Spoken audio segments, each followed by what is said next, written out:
여러분 낙태를 물론 많이 하겠지만 낙태 수술로만 해서 이렇게 많은 수익을 올릴 수 있을까요? 이거는 장기 매매로 버는 수익이 굉장히 크다는 거죠.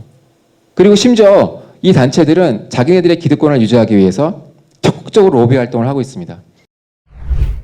한국에 대한 시사점을 생각해 본다면 한국 헌법에도 낙태라는 용어가 없죠.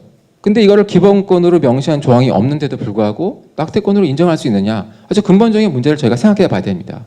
그러면 그걸 기본권으로 인정하기 위해서 올바로 된 논증 절차를 거쳐서 근거를 가지고 판단해내느냐? 이걸 다시 한번 되돌아봐야 된다는 거죠.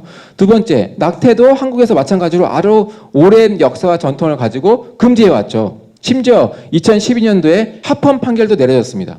그런데 2019년도에 그걸 다 뒤집어서 헌법 불합치 판결이 내려졌죠. 그 제대로 된 거냐? 정말 기본권, 미국식으로 얘기하는 본질적인 권리에 대한 논증이 제대로 되어 있느냐, 근거가 제대로 되어 있느냐 따져봐야 된다는 거죠. 그럼 과연 우리나라에서 내려진 2019년도 판결이 헌법 불합치 판결이 오류 가능성은 없느냐? 심각하게 논의를 해봐야 됩니다. 또 그 판결이 과연 국민에게 속한 입법권, 국회에게 위임된 입법권을 침해한 것은 없느냐?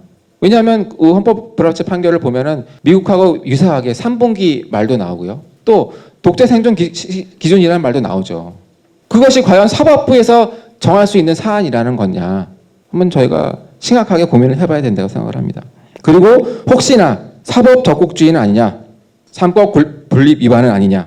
법원이, 법관이, 대법관이 법률과 양심에 따라 판단한 것이 아니라 자기 개인의 신념을 가지고 판결한 것은 아니냐? 정말 치열하게 저희들이 고민해 봐야 되고 또 그것이 맞다라면 적극적으로 문제를 제기해야 될 것입니다. 로드앤 웨이드 판결이 파기되고 나서 이 dob스 판결 이후에 미국에서는 아주 신선한 변화의 바람이 불고 있습니다. 이거는 성산세면연구소 이명재 소장님이 저에게 보내주셨는데요. 미국의 조지아주에서 세공제 부양가족 범위에 태아를 포함시키게 됐습니다. 여러분 연말정산 하시죠? 그때 부양가족 정하시죠? 아직 태어나지 않은 태아도 사람이라는 거예요. 이런 지금 아주 변화의 바람이 불고 있습니다. 놀랍죠? 자, 그럼 시간이 좀 됐습니다만 제가 마지막으로 그럼 무엇 때문에 미국인들은 무려 49년이라는 기간 동안 포기하지 않고 낙태 합법화 폐지를 위해 싸워왔는가? 물론 여러 가지 이유가 있겠습니다만 제가 한 가지 말씀드리고 싶은 건요. 그 낙태의 합법화로 인한 폐해가 너무나도 심각하게 됐다는 것입니다. 그리고 이제는 더 이상 미국인들이 용인할 수 없는 지경에 이르렀다. 그게 결국은 이렇게 된 것이 아니냐. 그 중에 하나가 바로 낙태의 산업화. 이렇게 말씀드릴 수 있겠고요. 여기 영어로 써 있습니다. 블러드 머니라고 되어 있죠. 피 묻은 돈입니다. 왜 그런가? 미국에서는 이런 낙태를 지금 하고 있습니다. 낙태를 하는데 태아를 반만 일부만 꺼내서 살해를 하는 거예요. 왜 이렇게 하는가 궁금하시죠? 물론 지금 너무 이게 심각해서 법으로 미국에서는 이 부분 출산 낙태법을 금지하고 있습니다만은 암암리에 지금도 이걸 하고 있죠. 왜 이렇게 하느냐? 바로 태아의 장기를 매매하기 위한 겁니다. 자기가 원하는 부위, 필요한 부위, 정부의 연구소나 기업의 연구소, 필요한 부분에 장기를 추출해내기 위해서 필요한 위치에 따라서 장기를 손상시키지 않기 위해서 이렇게 그런 잔인한 방법을 쓰는 거죠. 그래서 이렇게 고액으로 판매를 하고 있는 겁니다. 왜 그렇게 볼 수 있는가? 물론 뭐 이거에 대해서는 아주 다 드러났죠. 뭐 이 동영상도 있고 뭐 증언도 있고 뭐 다 드러난 일들입니다. 미국에서 가장 큰 낙태 단체인 이 가족계획연맹의 2020년도 총 수입이 1조 원이었습니다. 10억 달러. 여러분 상상해 가십니까?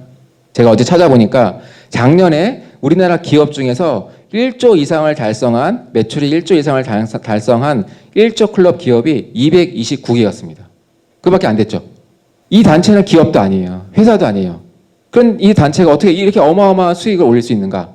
여러분 낙태를 물론 많이 하겠지만 낙태 수술로만 해서 이렇게 많은 수익을 올릴 수 있을까요? 이거는 장기 매매로 버는 수익이 굉장히 크다는 거죠. 그리고 심지어 이 단체들은 자기네들의 기득권을 유지하기 위해서 적극적으로 로비 활동을 하고 있습니다. 2020년에 선거가 있었죠. 미국의 선거에서 아주 이렇게 선포를 했습니다. 4,500만 달러, 우리나라 돈으로 504억 원을 선거에 쓰겠다. 무슨 말이냐면은 낙태권을 지지하고 낙태권을 강화, 보장해 주려고 하는 국회의원, 상원의원, 하원의원, 주지사 그 사람들이 당선될 수 있도록 선거 비용으로 정치 자금을 대겠다는 거예요. 그러니까 미국의 민주당은 낙태를 포기할 수가 없습니다.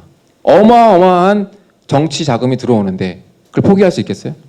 이런 지경에까지 이르렀다는 것입니다. 자, 마지막으로 이 로데 웨이드 판결의 주인공이었던 노마 맥코비 여사는 자기가 이 기망을 당해서 이 소송의 이 원고가 됐다는 것을 뒤늦게 깨닫고 후회하고 돌아섰죠. 그리고 낙태 옹호 그룹의 상징인 낙태 반대 운동가 프로라이프로 전향을 해서 자기가 잘못한 이 과거를 뒤집기 위해서 2003년도에는 이 텍사스 주에서 낙태죄 위헌 소송에 대한 재심을 청구하기도 했습니다. 물론 기각당했죠. 그리고 열심히 활동을 했지만은 근데 이제 2017년도에 이제 사망하시고 소천하셨죠. 이분이 이런 이야기를 했습니다. 정의가 실현되고 이 모든 낙태로 인한 죽음의 짐이 내 어깨에서 벗어나는 날을 기다려왔다. 낙태를 합법화시킨 소송에서 내가 했던 역할을 후회한다. 이런 말을 남겼습니다. 그러나 그 노마 여사가 소천하고 나서 5년 뒤인 2022년도에 그녀의 간절한 기도가 응답이 됐죠.